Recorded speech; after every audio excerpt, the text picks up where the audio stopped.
Hello, good morning, everyone.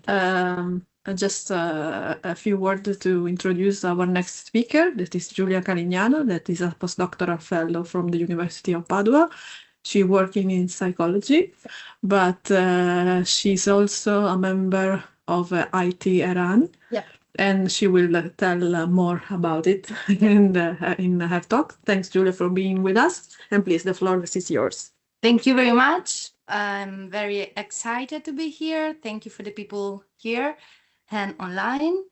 Thank you for the invitation. Yep, I'm here to talk about collaboration and responsibility in research, and mainly from the perspective of the Italian Reproducibility Network. I am in the steering committee of this association that is just a node in a bigger network that involves many countries all around the globe. So this is the Italian node, but there are many others, and hopefully I will talk about it in order to inform you, and hopefully you will join us in this adventure.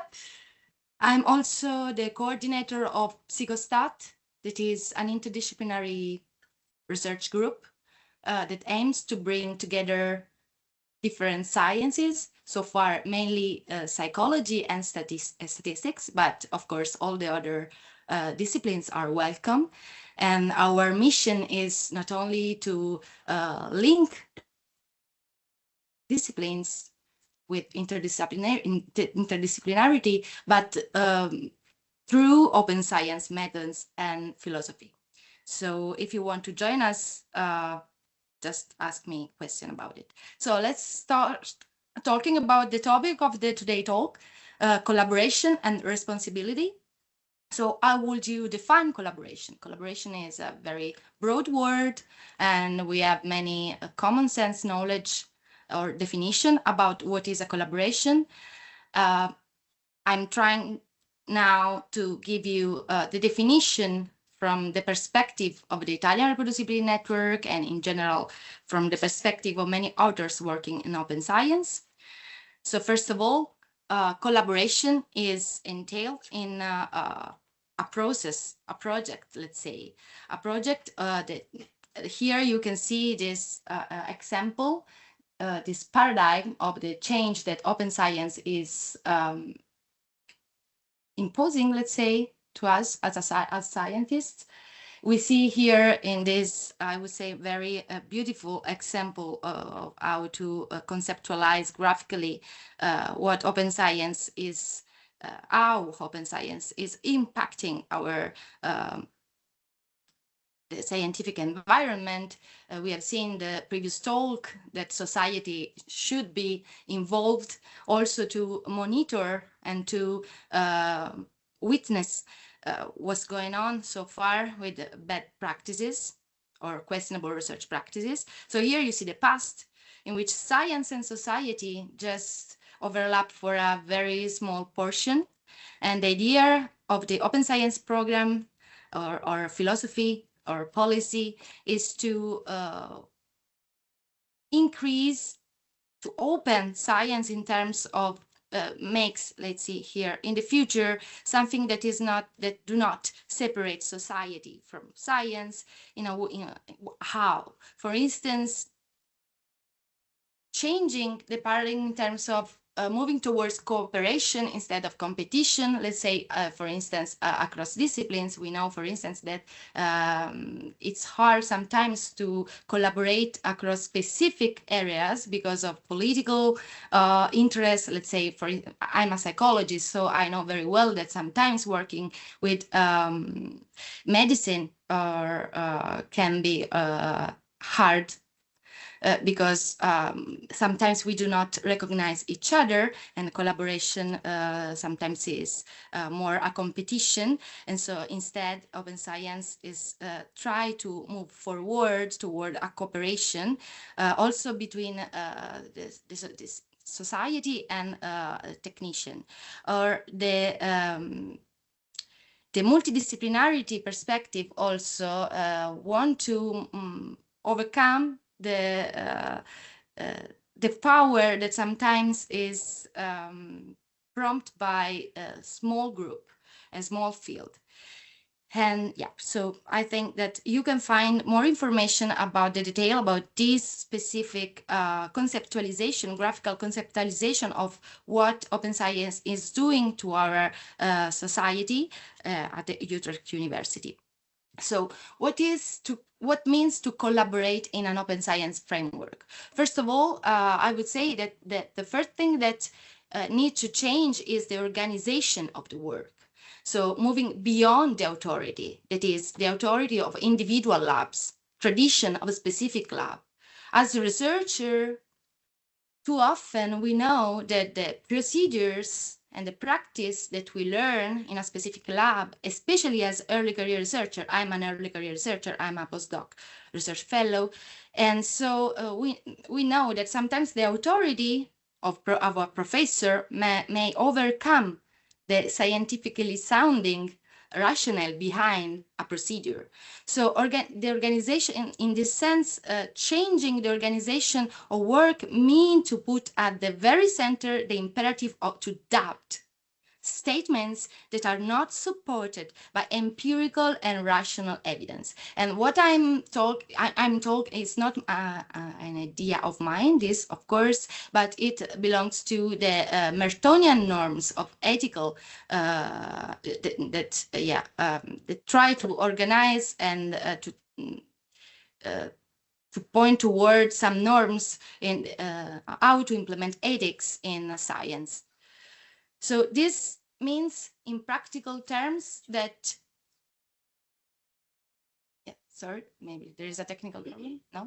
Okay, so this entails, for instance, that we should recognize the plurality of methods.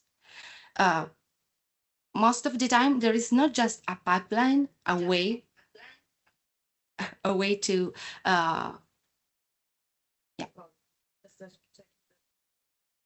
okay. So sorry, there was a technical problem, but it's okay now. So this entails recognizing the plurality of methods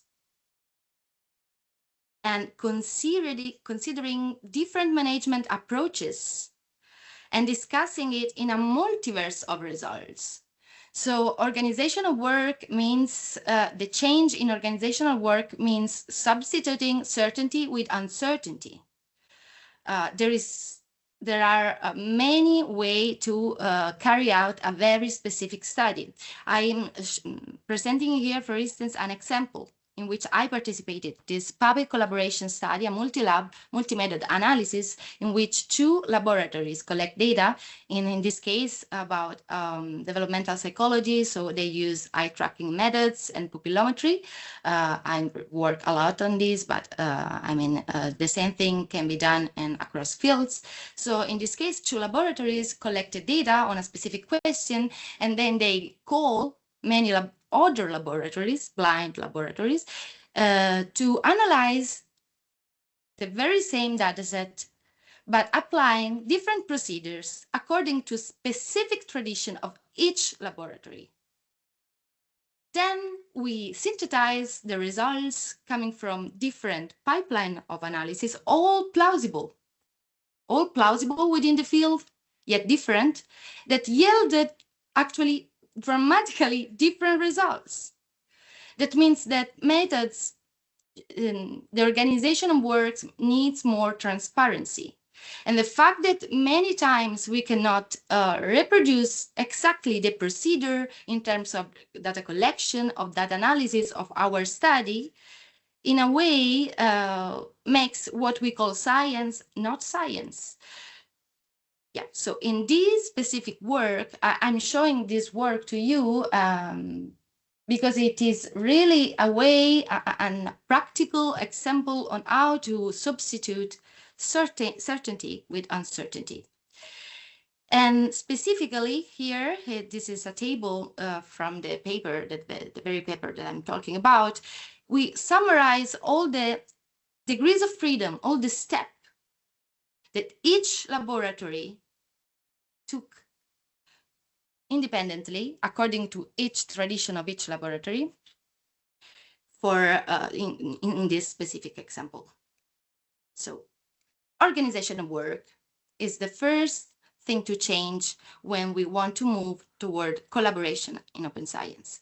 The second point that I would like to highlight is that collaboration also means a change in the culture of how we manage errors. Indeed, as Gelman, that is a prominent statistician, very famous in USA, used to say in this very nice paper, making mistakes is inevitable. Inevitable. And who says that do not make mistakes usually is lying, right? Because we can say that errors are the only certainty in our work in the scientific process. So but nevertheless, learning from mistakes is not inevitable. And so it seems that if we continue just highlighting the good results, the cherry picking, the best thing, my study is very sounding, perfect. We do not exclude any participants, let's say in social behavior or biomedical research. So learning from mistakes so far has not been the best things we can do. But instead, we sometimes are taught to hide the errors because we fear that making errors will inevitably interrupt our scientific career. And I'm showing you this picture, this figure coming from the same paper, the same collaboration I told you about 2 seconds before, just 2 seconds ago. I'm showing this picture because when I was one of this blinded laboratory that received the data sets and blindly applied a specific pipeline of data analysis. And while I was working on this data sets, I found out an error, a fundamental error. So imagine that it is a screen, okay, a screen that was showing images to infants, because this was an eye tracking study with infants, and we collected these black dot points that are basically the eye fixation. So each point is an actual point on the screen in which infants were looking at. Okay.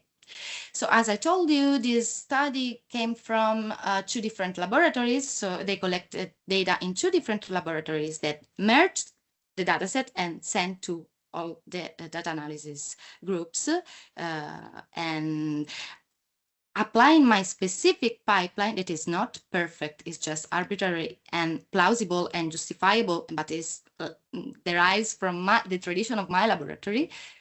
I find out that actually there was an error in terms of screen dimension across the 2 laboratories, and it was not specified. So I wrote a mail to the first author and I was scared because, oh no, I found an error. And this could, the majority of time in the old paradigm before open science, saying to the PI, to the professor, sorry, I found a problem, a fundamental problem in terms of measure. The old tradition would be very, very disappointed and would try to hide such an error because otherwise you will never be published, right? Instead, in this environment, collaborative open science environment, with this amazing scientists I was collaborating with, they were like, that's great. That's proof that actually applying a collaborative approach to the same data set can bring more knowledge about what we are doing and actually prevent errors. So they decided to publish, to print this figure in the paper and to publish it as it was. We were able to publish because together with me, there were very important names, I would say, but the environment, this really was a real example for me to how to practically change the culture of the error management. So show them, because it can help other researchers, future studies, to look to this specific feature, for example, in this specific field, and see whether in multi-lab studies there are problems like that. The third point that for me at least define what collaboration means is the sharing of knowledge and research. So I mentioned before the Mertorian norms that form the CUDUS. The CUDUS that stands for communism, universalism, disinterestedness, and organized skepticism. So here communism is not a political party or a political philosophy. Communism stands for sharing, okay? So sharing and caring during this sharing. Universalism stands for the idea that a statement is valid independently from who said it. So in the old paradigm, a professor statement may be more valuable than a student statement independently from results or from evidence or from so the old hierarchical I say the old, but it's actually the present. The present paradigm is still very hierarchical and cannot really allow universalism. Also, the organized skepticism is a point that we as the Italian Reproducibility Network really care about. That is the possibility to point out errors and not to make the false equation between making an error and being not a good scientist. So organized skepticism requires us to point out each time we found something that is not grounded, is not rooted in evidence, in empirical evidence. This CUDUS is paradise in which people, scientists, are free to discuss, and no matter the hierarchical position of a person, and no matter how many money you have, because the tools can be shared and are open, is indeed not what we are living today, right? Indeed, we, as McFarlane in 2023, said in this beautiful philosophical paper about open science, he said we would love to be in CUDUS, but we are actually in the decay paradigm, that is in differentialism. So may universities or grants ask you to differentiate, to be groundbreaking, to be standing out compared to other people. The egoism, of course, this lead to egoism, because I would not be, it would not be of interest for me to share my knowledge or my tools or my advancements, because otherwise other people can profit from it. And so the open side, to sum up these two different ethical and philosophical perspectives, McFarlane said that we would love to be, in our heart, we have the CUDUS, but in practical, all of us do decay to survive, right? Because in the previous talk, it was very, very interesting to see how the quantity of published paper is not an index, is not a direct index of research quality. But we know that, for instance, as early career researcher, we have to publish. Otherwise, we cannot continue our career, because so far the norms require us to have at least some minimum, some bibliometric. So it's like we have CUDUS inside, we understand the importance of CUDUS, but in practical, we have to act as we approve the decay paradigm. So the open science paradigm pushes us to collaborate, building shared, free, and non-hierarchical practices and knowledge. But unfortunately, we are in the current dominant paradigm that pushes us toward competition, that someone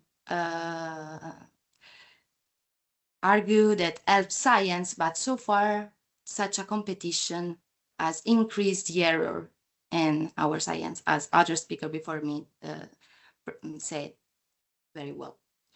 So this was the definition, the proposed definition of collaboration in open science. So entailing or changing the organization of work, changing their management, and changing how we think about sharing our research, our materials, and our knowledge.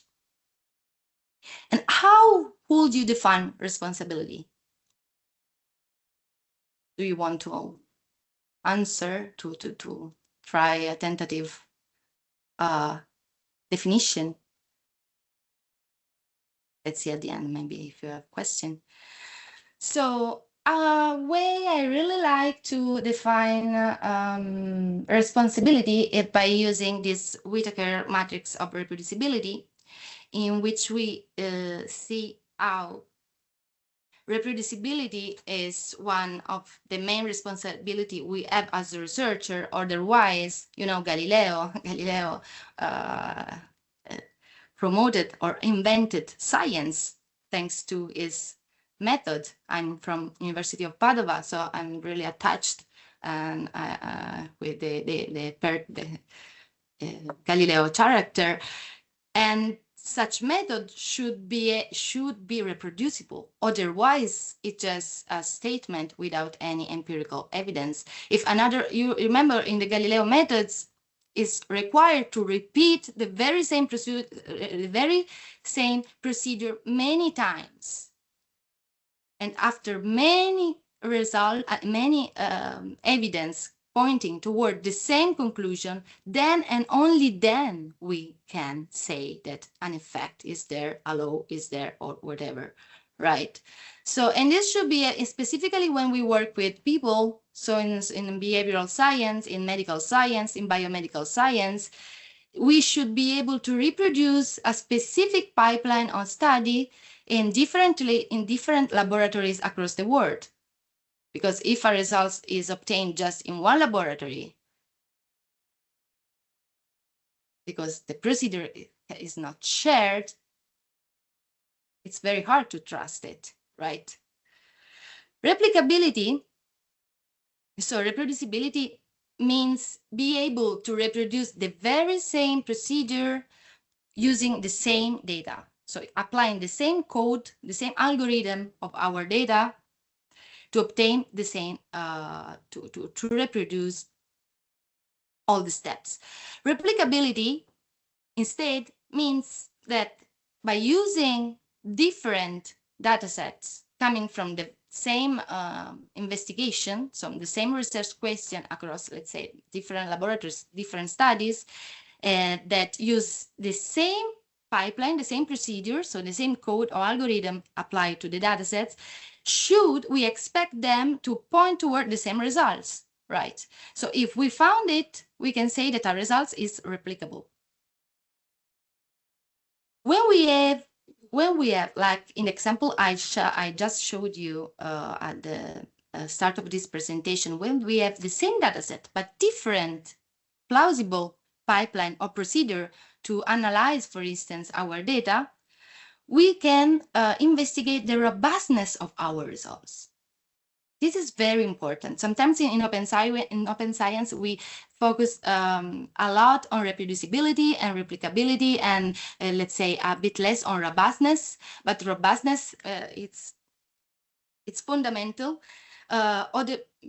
Because imagine if just a code, just a pipeline is able to produce our results, whereas the other pipelines applied to the very same data set dramatically point to other conclusion, to other results. So even if we have statistical inference and p-values, this kind of p-values and statistical inference are not valid, because the results, if we don't have robustness, just depend on the specific degrees of freedom on the specific choices that we took given our tradition. So they are like a false positive, right? So robustness sometimes is even more important than significance.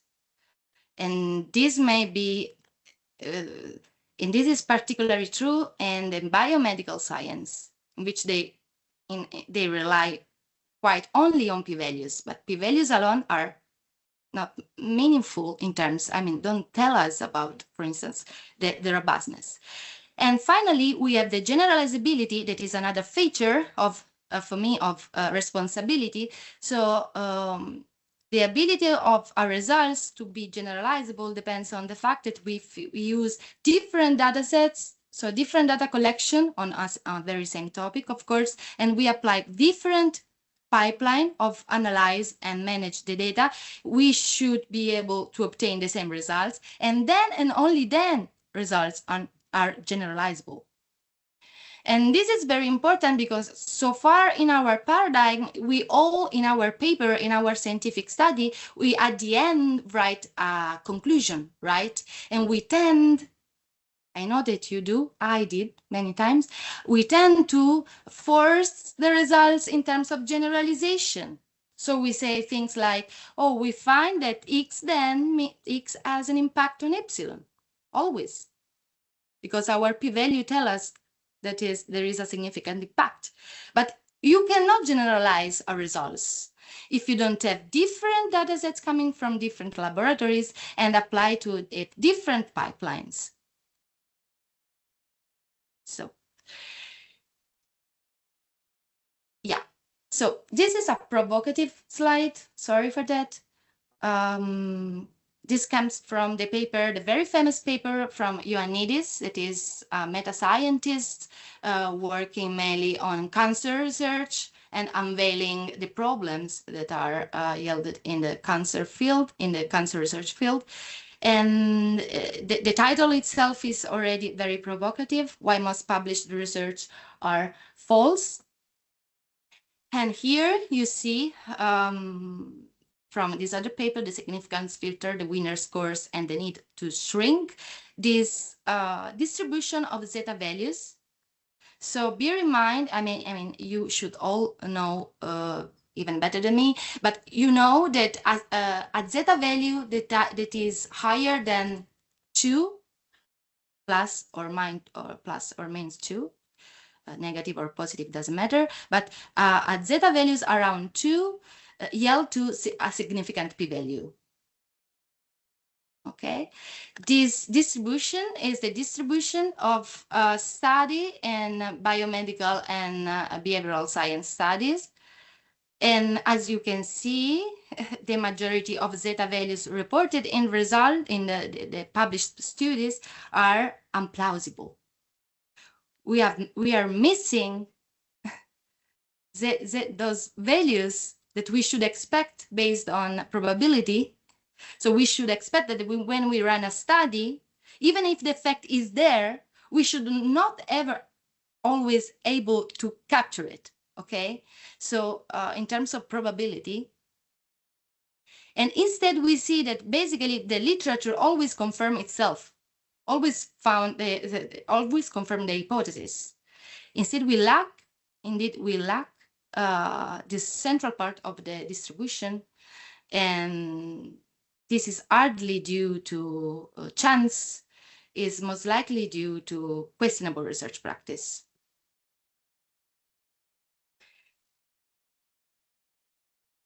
Open science did found a possible and plausible solution to reduce this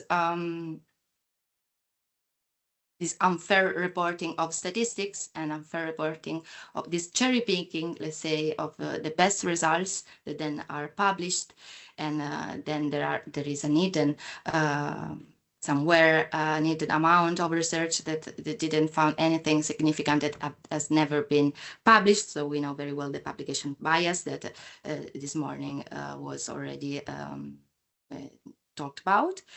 And a possible solution, let's say, to this bad practice has been the registered report.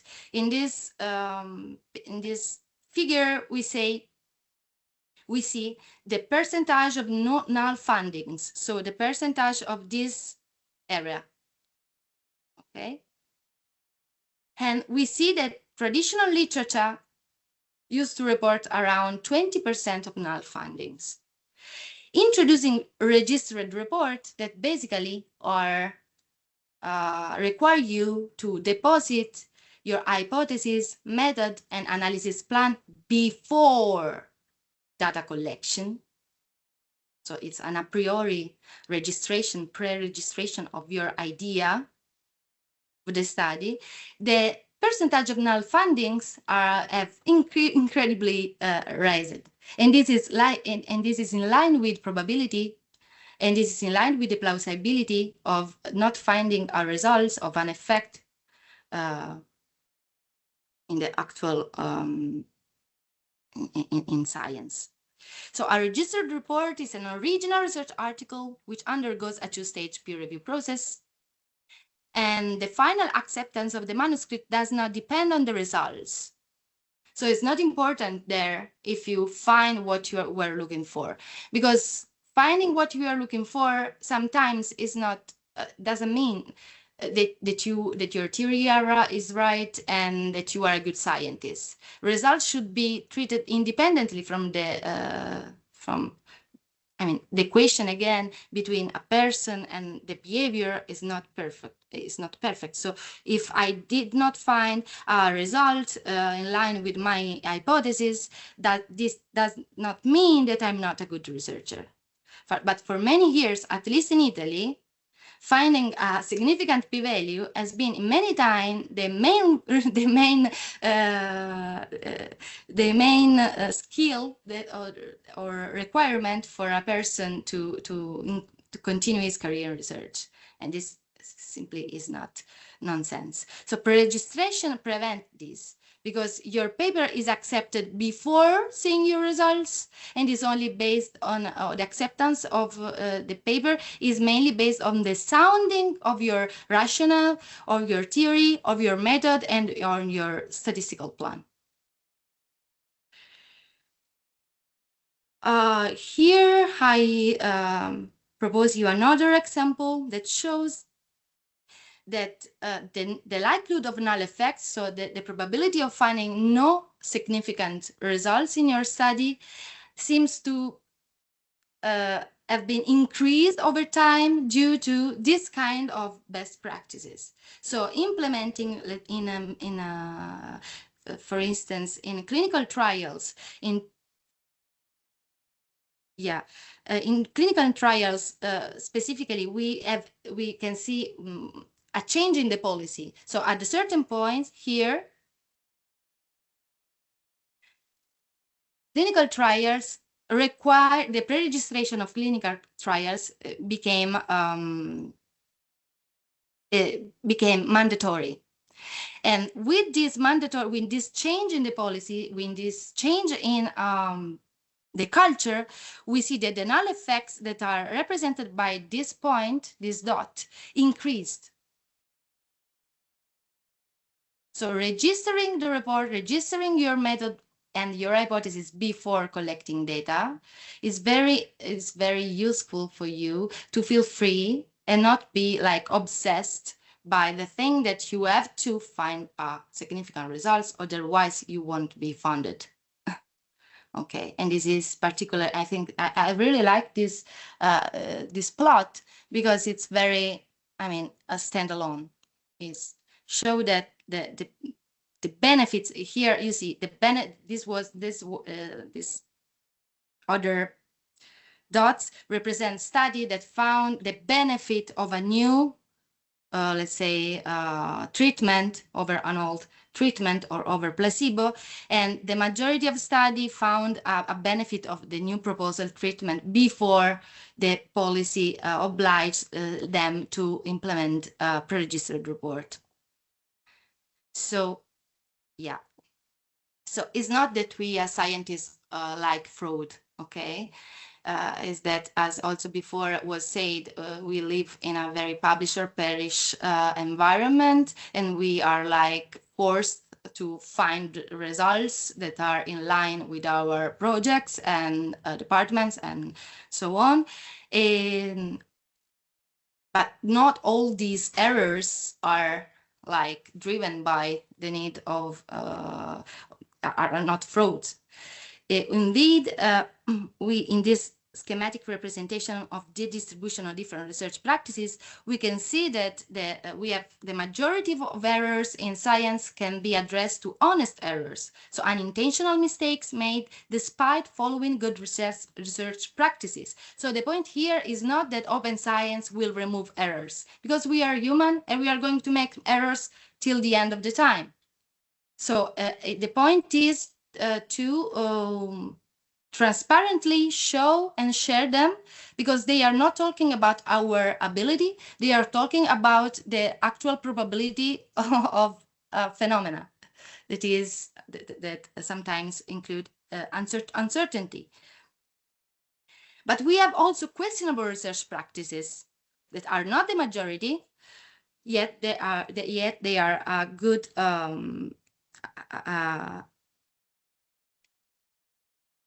a relevant area of the distribution of errors.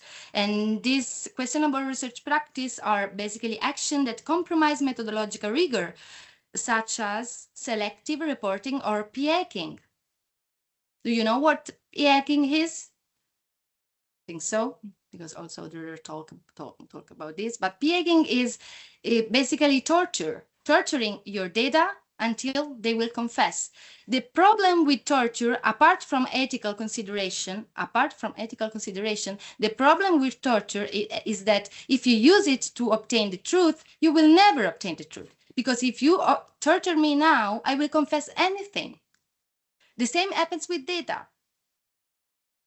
So, or cherry picking. I try many ways to analyze my data, and then I cherry pick only those results that aligns with my idea. Or salami splicing.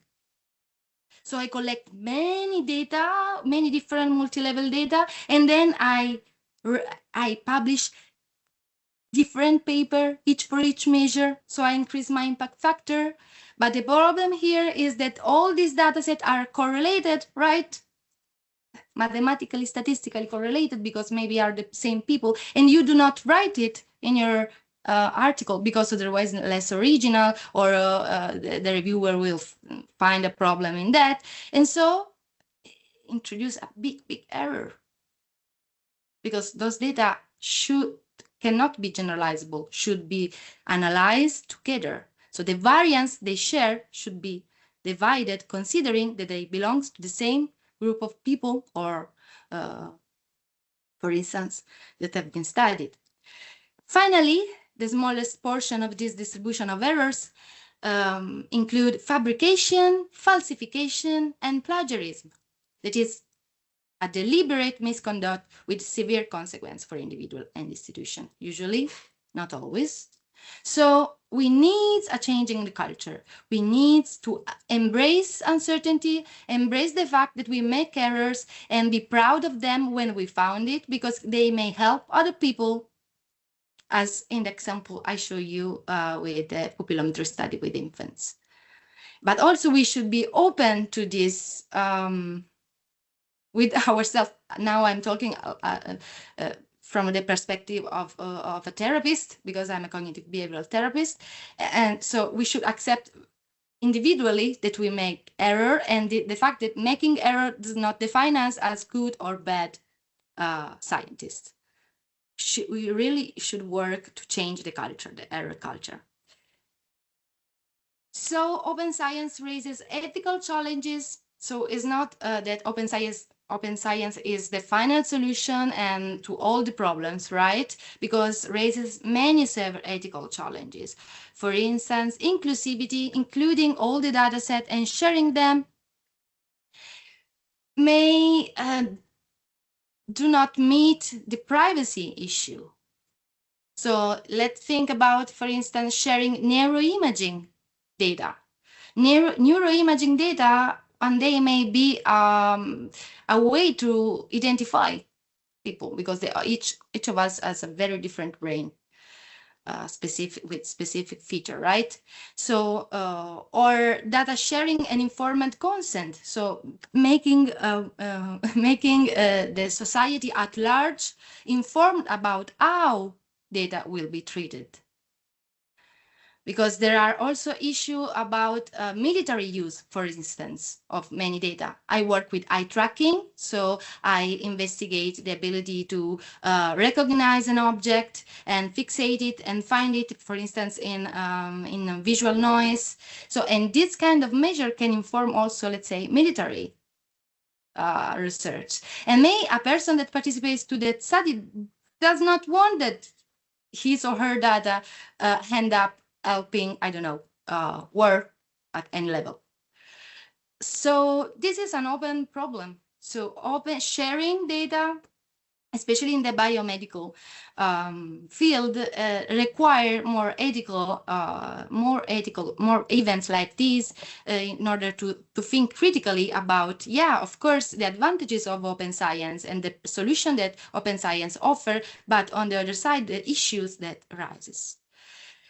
This sharing, as I said before, needs caring, and that means that you're not, I mean, there is so far this new fashion that is open washing. So people just upload their data set and say, I'm an open scientist. Is not enough. Sorry about that. We know that when you share your data, you also have to care about who's going to use it. So they should be findable. If I write on Google whatever, I need to be able to land on your data. And when I found the repository, let's say the Open Science repository or whatever repository within your data, they should be accessible. That means that if you use Excel, for instance, that's not accessible because Excel is closed, it's private. If I don't have Microsoft on my computer, I will not be able to open it. So find, for instance, TXT file, for instance, are accessible. So care about who's going to use your data. Interoperable. So the fact that a dataset can be, we can apply our code no matter which software you use, because each university, each laboratory has very different tool for different reasons, practical, scientific, etc. But your data set should be interoperable. So no matter, I use R, for instance, and with R, I should be able to use your data set, upload it. And reusable, of course. So reusable also means that you include data dictionary or notebooks that explain in detail to people that are gonna check or use your data what your data set actually means. So each variable, how to interpret it. And this is very important on a semantic ontological perspective, because sometimes we study the very same thing, but we call it in different way.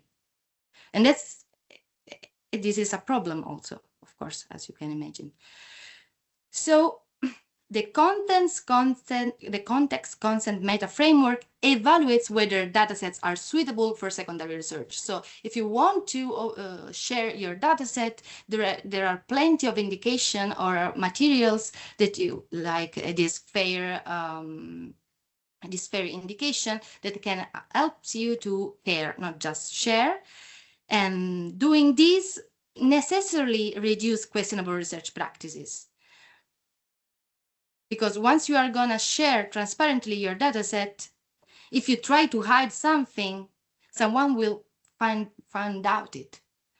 You know, maybe you ever listened about Professor Gino in Harvard that have been found to modify the Excel data sets, or also in improving the use of other kind of publication like commentary.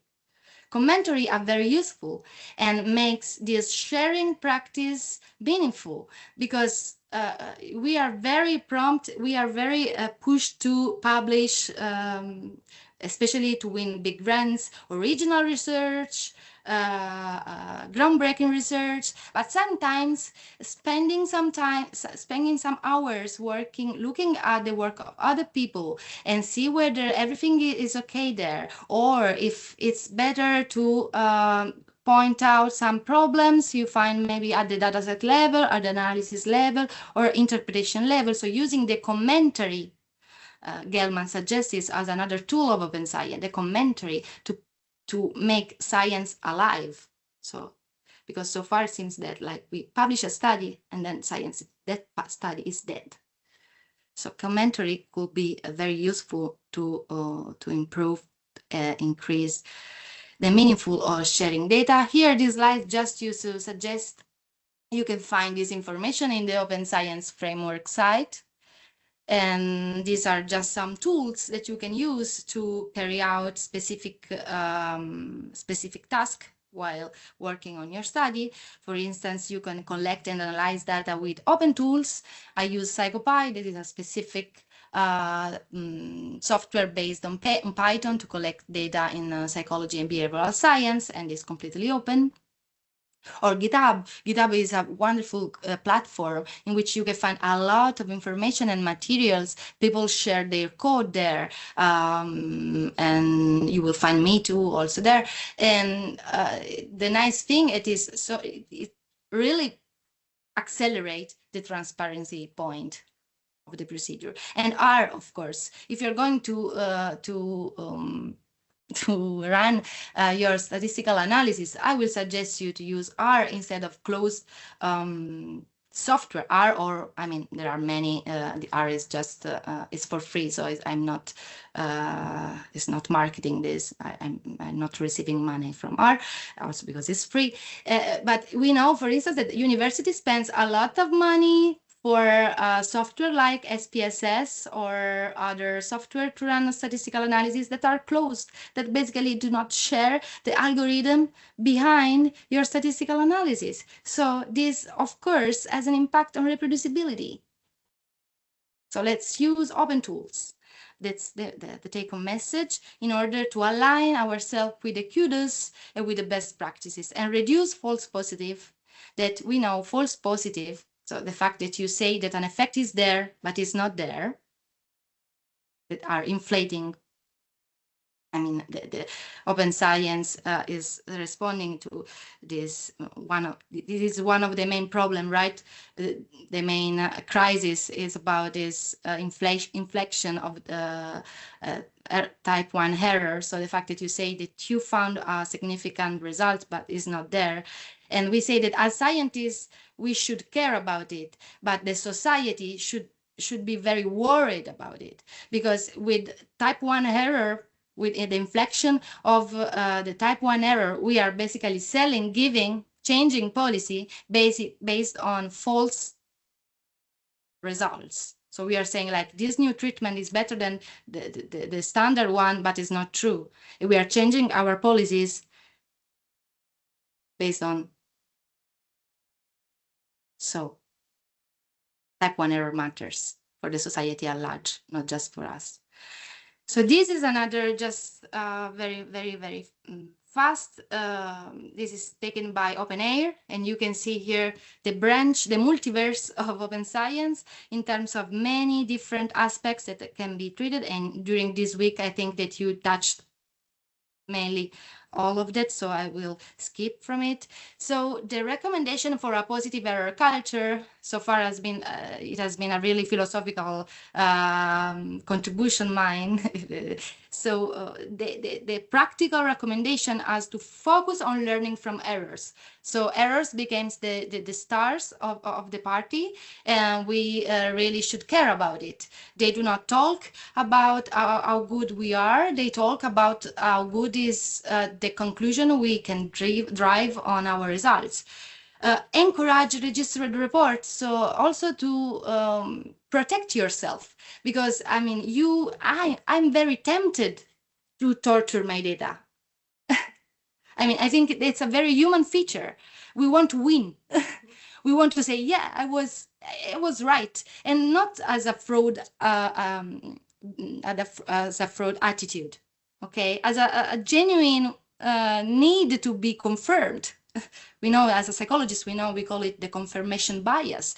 As human, we need to be confirmed. So if you register your hypothesis in your method before, you save yourself from yourself. because you already declared everything and you just have to apply it. And also you save time, because many times I've seen a researcher that collect data and then spend months and months trying to figure it out, how to analyze the data, but it's too late. Garbage in, garbage out. If you think it before, you're saving time after. So you really have just to gain with registered reports. And yeah, also enhancing peer review and error tracking system. So for instance, using retraction database, paper are also retracted after publication, because people may find some fraud or relevant problems, and paper can be retracted. But these retracted paper are still circulating in our PubMed, Scholar, Google Scholar, and whatever.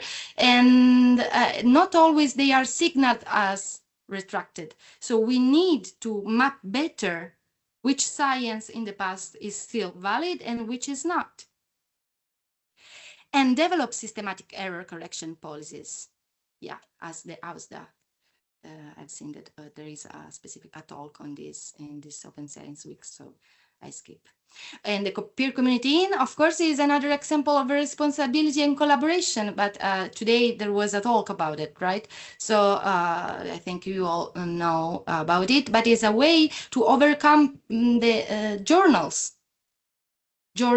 that are private, and sometimes with open access we pay private journal in order to publish our study, but we are the one carrying out the research, and we are the one reviewing the research for free, and we pay private journal to just put it online. So far, we are in this situation.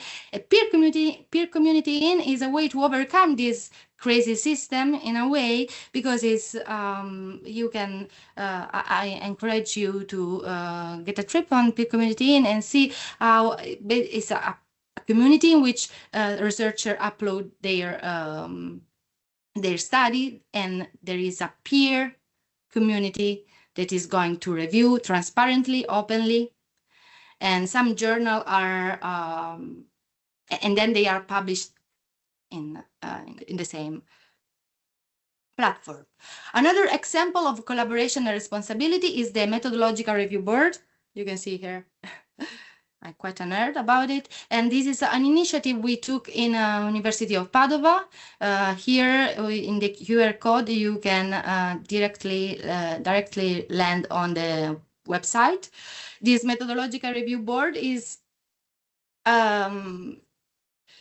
needs we thanks to third mission project with the University of Padova, we are building the first methodological review board in Italy, the second in Europe. The first one has been built by Daniel Lakens in Eindhoven University. So this methodological review board will be open, not mandatory, and will mainly review those research that want to be pre-registered.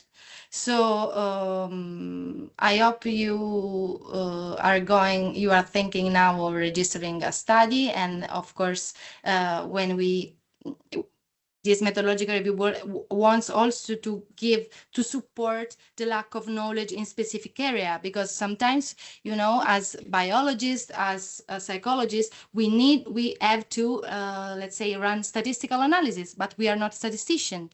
So the methodological review board will be interdisciplinary board that helps a researcher, advise them during the pre-registration process in order to improve and increase the number of pre-registration, informed pre-registration. Because again, it's not just a matter of pre-registering, it's also a matter of making this pre-registration sounding on solid rationale. And within this framework, of course, here it comes the Italian Reproducibility Network. As I said, I'm part of the steering committee of this association that has several nodes also in Italy. So we have also here in Friuli a small node, and many international partners. So if you want to join us and know more about our activity, we try to improve reproducibility practice. So some and more than those that I just presented. So if you want to have more information about pre-registration tools or find out other people that are working on your same topic and collaborate, we are waiting for you. The mission of our association is a peer-led consortium that aims to disseminate the factors that contribute to robust research. So robustness is the very heart of the point within the Italian scientific community. So it's for you. This is achieved by promoting and organizing initiatives and offering a hub for scientists to get in touch, exchange ideas and good practices, and promote collective learning. So you see many of the keywords already heard in this talk in our mission. ITRN seeks collaboration with all of you, with scientists in several disciplines, technical experts, and stakeholders, so as to connect the widest possible spectrum of skills and knowledge according to the figure, the first figure I show you of the Utrecht University conceptualization of the impact of open science on our society. We also organize online international seminars on open science, on-site seminars. Also, if you want to organize on-site seminars in your university, contact us and we will help you to organize, let's say, a seminar or open tools or how to share data or how to interpret data. We also work on hands-on tutorials, so in order to offer resources online that you can check by yourself. If you're looking for mentoring on these topics, we promote and try to facilitate the rising of multi-lab, multi-center projects that of course goes in the direction of robustness, replicability, and generalizability. And we promote, of course, good practices, and we give an award during our annual meeting to the early career researcher that show the procedure in an open science fashion. Stay tuned, because in February 12 and 13 in Verona, we will have our annual meeting. And the 12th, I think that the 12th of February, everything will be held, will be in English, so everyone is welcome. The 12th of February in particular, there are this pre-congress workshop. I will be among the tutor of this workshop, and we will cover practically, so very hands-on workshop with your laptop and tools and simulated data. We will see how to deal with data management, data verification, pre-registration, open data and open code, and open peer review. And also we have some amazing speakers that are gonna talk both the 12th and the 15th. Here you can scan via this QR code. You can actually subscribe to this day. It's just 20 euros for non-associate. So we decide to leave the fee, an accessible fee, because our mission is to increase, to be inclusive. And yeah, and that's it. So thank you very much. This is just a picture from the Global Federation of Reproducibility Network, because as we are the Italian, I mean, I'm representing here the Italian Reproducibility Network, but as I told you, it is just a node. There are plenty of nodes, and then there is the biggest node, that is the Global Federation that coordinate all the networks. Thank you very much.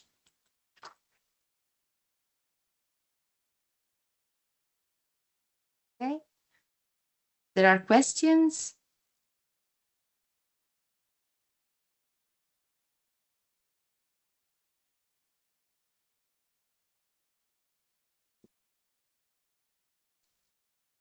Thank you very much, Giulia. It was an amazing presentation. Me, as a physicist, I found it very, very interesting.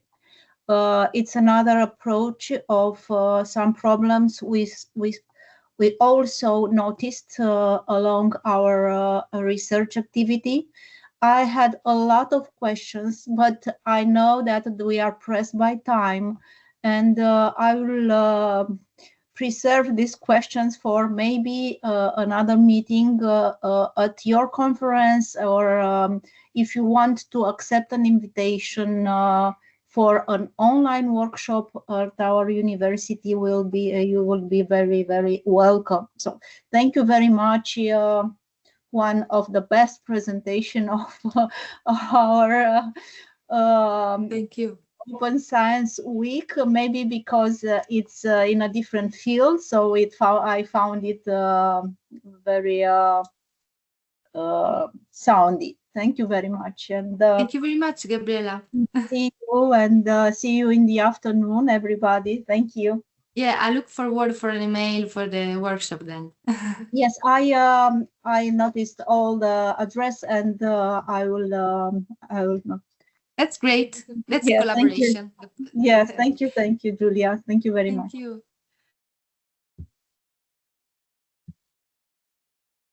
Other curiosity or question, but I know that we are running out of time, maybe. It's already 12.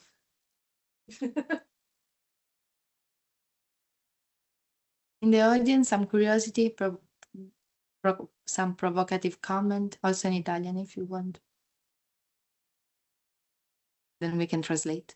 Well, I guess the main problem, we have to change the mind mostly of the PI rather than the young researchers. Yeah. In our group, in a Psychostat group here, we had Carlo Miltà.